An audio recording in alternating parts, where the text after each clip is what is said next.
Muchas gracias, senador presidente. Senadores, el dictamen que hoy se somete a su consideración, en primer lugar, tiene por objeto regular la función del Estado para preservar la seguridad interior, así como establecer bases, procedimientos y modalidades de coordinación entre los poderes de la Unión, las entidades federativas y los municipios en la materia.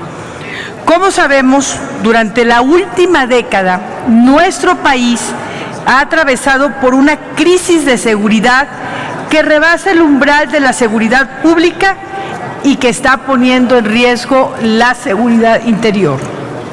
Por ello, debemos contar con una ley que legitime y dé certidumbre a las acciones relativas a la coadyuvancia de las Fuerzas Armadas con las autoridades civiles en materia de seguridad interior.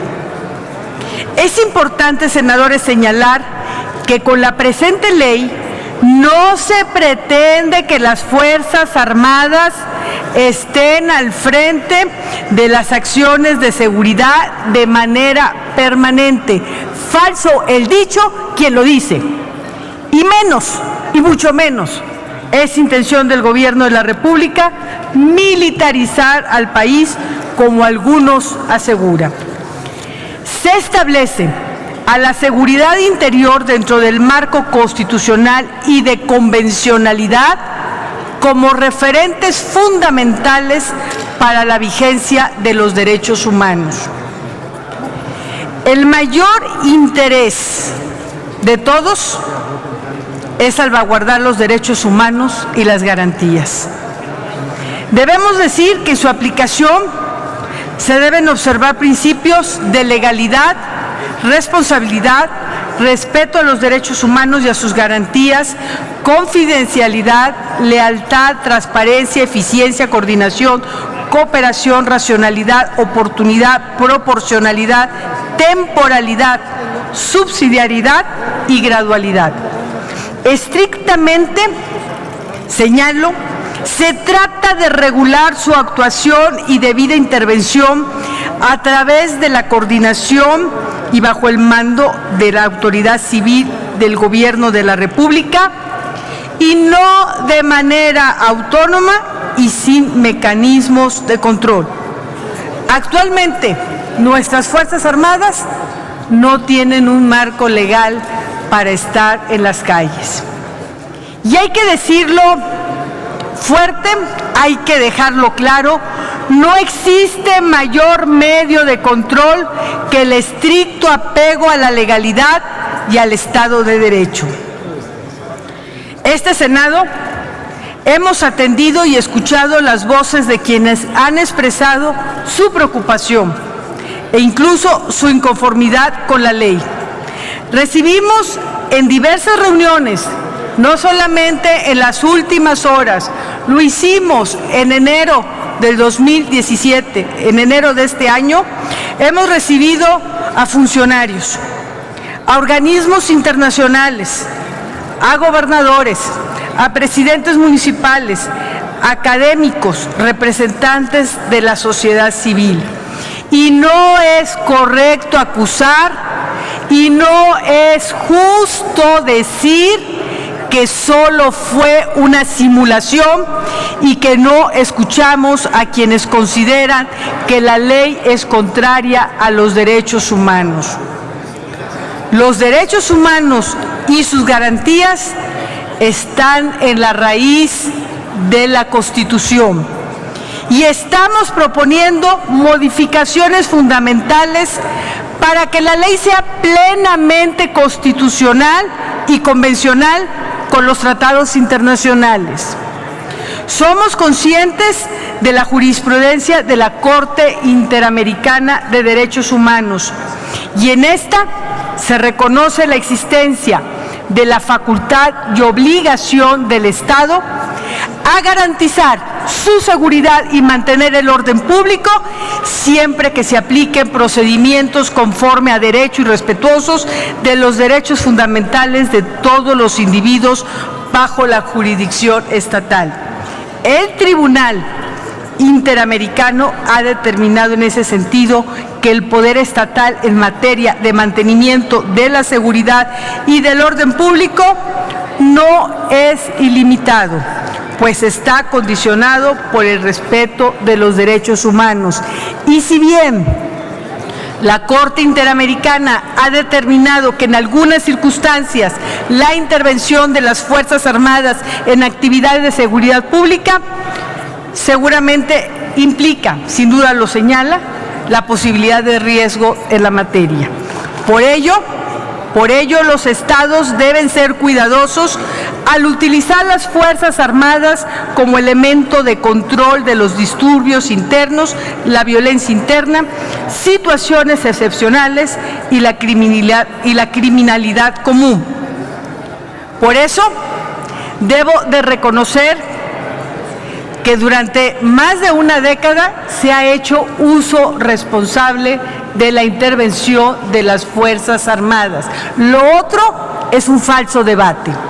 Y advierto que es difícil concluir que el empleo de las Fuerzas Armadas para la realización de tareas de seguridad pública constituye en sí mismo una violación a los derechos humanos, como pretenden hacernos ver.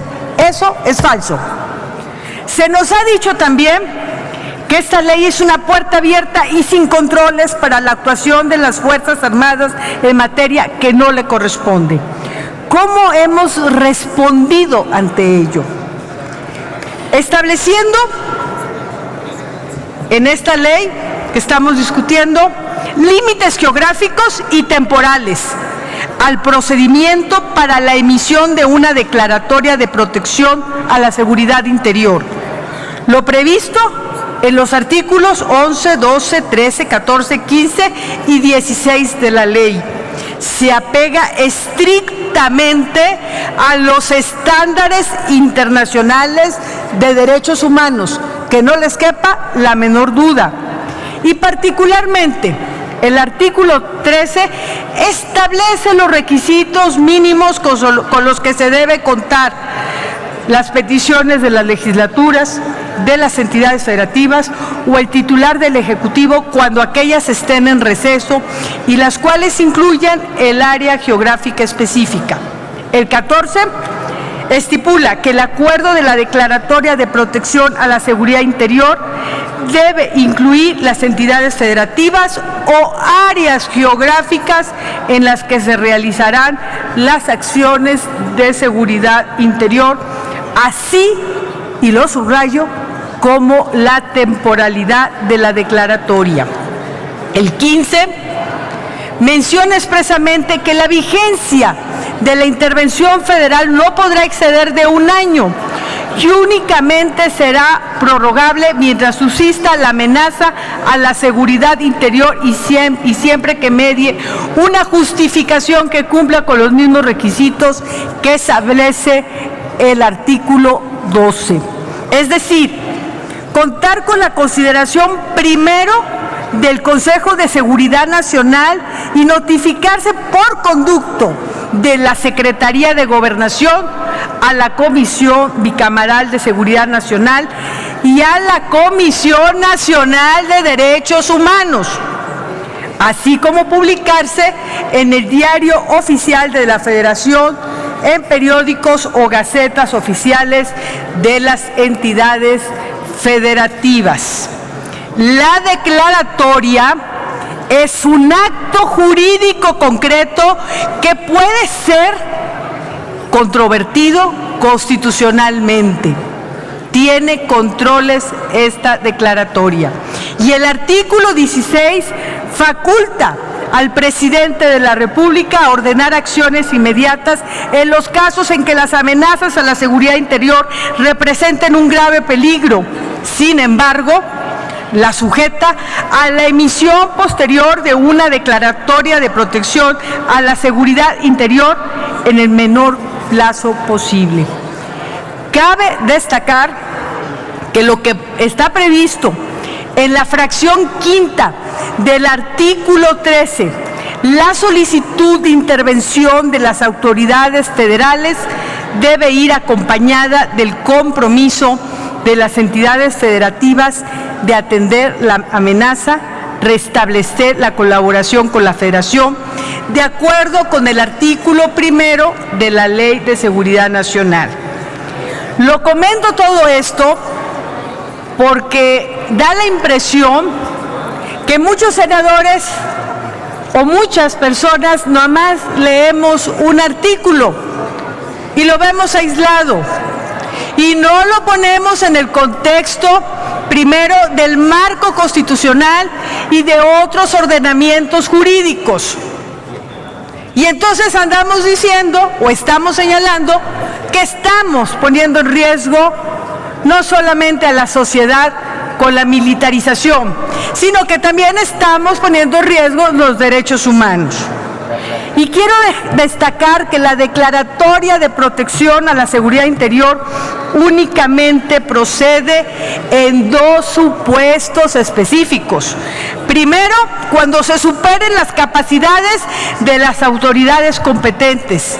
Segundo, exista falta o insuficiencia en la participación de las entidades federativas y municipio.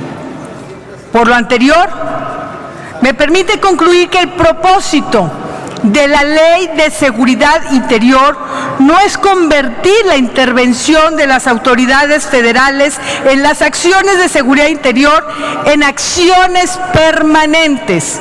Por el contrario, su propósito es sentar las bases, procedimientos, modalidades de coordinación entre los poderes de la Unión, las entidades federativas y los municipios en la preservación de la seguridad interior.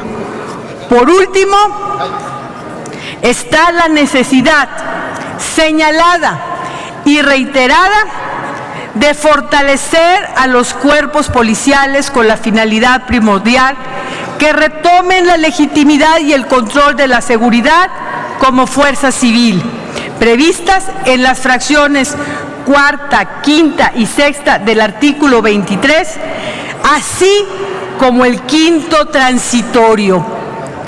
Los convoco a que todos leamos estos artículos, y lo digo con mucho respeto, pero sobre todo el artículo quinto transitorio nos va a dejar muy claro qué queremos para México. Esto significa que las entidades federativas que soliciten la declaratoria deberán presentar un programa, primero con plazos, dos, con acciones y presupuesto para dar cumplimiento al modelo de función policial aprobado por el Consejo Nacional de Seguridad. Segundo, incluir los objetivos respecto al estado de fuerza mínimo requerido, las condiciones de desarrollo policial, así como protocolos, evaluaciones y las unidades operativas y de formación necesarias para el fortalecimiento de las instituciones de seguridad. Tercero, el Secretariado Ejecutivo del Sistema Nacional de Seguridad Pública va a emitir un dictamen de cumplimiento. En el grupo parlamentario del PRI reconocemos que las acciones realizadas actualmente por el Ejército y la Marina Armada de México en apoyo a las autoridades civiles tienen como fin principal lograr un México en paz y en donde se garantice el ejercicio pleno de los derechos humanos y el desarrollo democrático, así como el desarrollo de cada comunidad, de cada entidad federativa, mediante el mantenimiento del orden constitucional, el Estado de Derecho y la gobernabilidad democrática en todo el territorio nacional. Concluyo. Senadores, queda claro, no se militarizan las calles, al contrario, se pone orden. Muchas gracias.